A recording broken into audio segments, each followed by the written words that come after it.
ఒసే బంకపాకం కాణిపాకం వెళ్దాం, వస్తావా? వస్తా. మా ఆకు ఏంటి కాణిపాకం అంటే ఏంటి? ఒసే బంకపాకం వినాయకుడు ఉంటాడే చిత్తూరు జిల్లాలో. కాణిపాకం తెలియదు నీకు? ఎవరో తీసుకెళ్ళాను చిన్నప్పుడు. అప్పుడు నాకేం తెలియదు, ఇప్పుడు తీసుకెళ్ళు, అన్నీ తెలుసుకుంటా. అమ్మ కాణిపాకం అంటే ఏంటి? ఒసే బటాని, కాని అంటే తెలుగు భాష కాదు, తమిళ్లో కాని అంటే ఎకరం కంటే ఎక్కువ. ఎకరం పాము. ఒక ఎకరం కంటే ఎక్కువ. ఆ పేరు ఎందుకు వచ్చింది కాని అని? ఫస్ట్ ఆఫ్ ఆల్ బంకపాకం అసలు పాకం అనేదే లేదు కాని పక్కన. కహానీలోకి వెళ్దామా? ఒకప్పుడు ముగ్గురు అన్నదమ్ములు ఉండేవాళ్ళు. వాళ్ళకి చిత్తూరు జిల్లా చుట్టూ కాణిపాకం చూడు, అక్కడ అదే ప్లేస్లో ఒక బావి ఉండేది, పొలం కూడా ఉండేది. ఆ బావిలో రోజు నీళ్లు రాలా. అప్పుడు వాళ్ళ బావిలో తవ్వారు. లోతుగా తవ్వుతూ ఉంటే వినాయకుడి విగ్రహానికి ఆ తవ్వుతున్నప్పుడు ఆ వెపన్ ఉంటుంది కదా వాళ్ళు యూజ్ చేసేది, అది ఇక్కడ తగిలింది.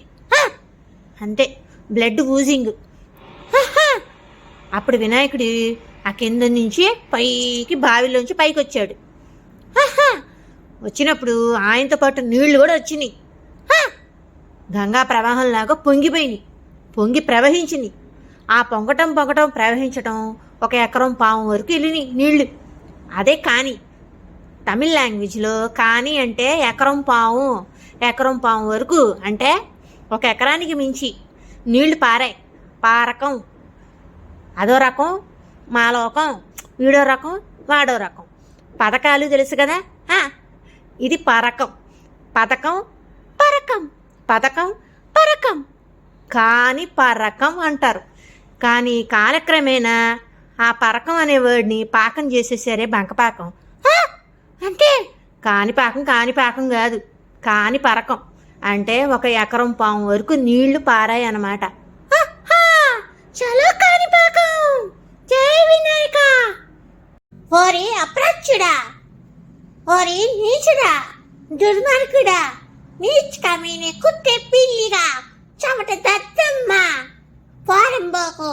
ఏంటమ్మా ఇవన్నీ తిట్లే? ఎందుకు? మరి నువ్వేం చేస్తున్నావు?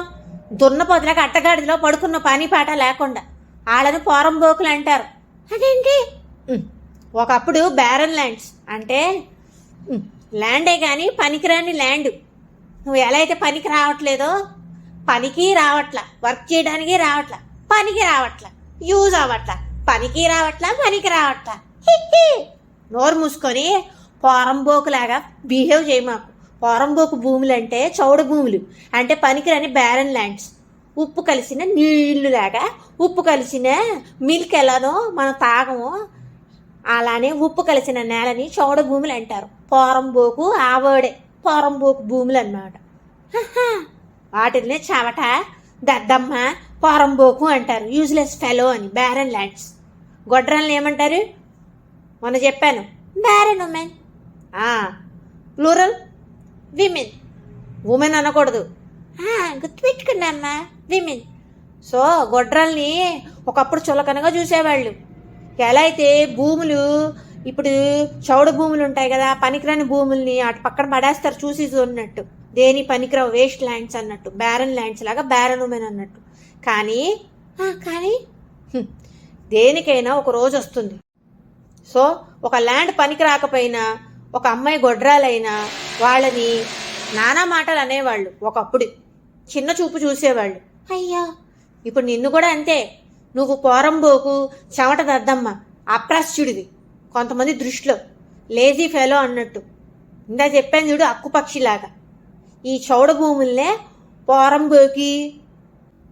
సో పోరంబోకు భూములు, చౌడ భూములు, యూజ్లెస్ భూములు, బ్యారన్ ల్యాండ్స్ అనేవాళ్ళు.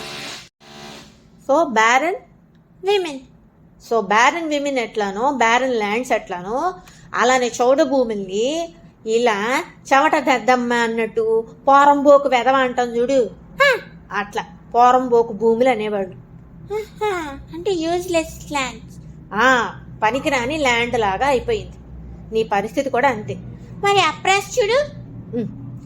ప్రాస్యుడు అంటే తూర్పు దిక్కు, దానికి ఆపోజిట్ పడమర. సో అప్రాస్యుడా అంటే పడమర దిక్కు నుంచి వచ్చినోడా, లైక్ బ్రిటిషర్స్ వచ్చిన అప్పట్లో మనల్ని పరిపాలించడానికి ట్రాంపుల్ తొక్కటం, ఎలిఫెంట్ చీమను తొక్కినట్టు తొక్కటానికి ఎవరైనా ప్రయత్నించినా, వాళ్ళు మనకి హానికరంగా అనిపించినా, ఎమోషనల్లీ ట్రాంపుల్ చేసిన, మనల్ని సతాయించిన, మనల్ని ఇరిటేట్ చేసిన, అప్సెట్ అయినా, మనం వారి వల్ల ఫ్రస్ట్రేట్ అయినా, ఆ పక్కన అంటే తూర్పుకి ఎదురుగుండా ఉన్న అప్రాస్యుడా అంటే అప్రాస్య అంటే అటు పడమర దిక్కు నుంచి ఎవడైతే వచ్చి మనల్ని తొక్కి నారలాగి మనల్ని బాధ పెడుతున్నాడో ఆడిని ఉద్దేశించి తిట్టడానికి ఓరి అప్రాస్యుడా అని వచ్చింది నానుడు.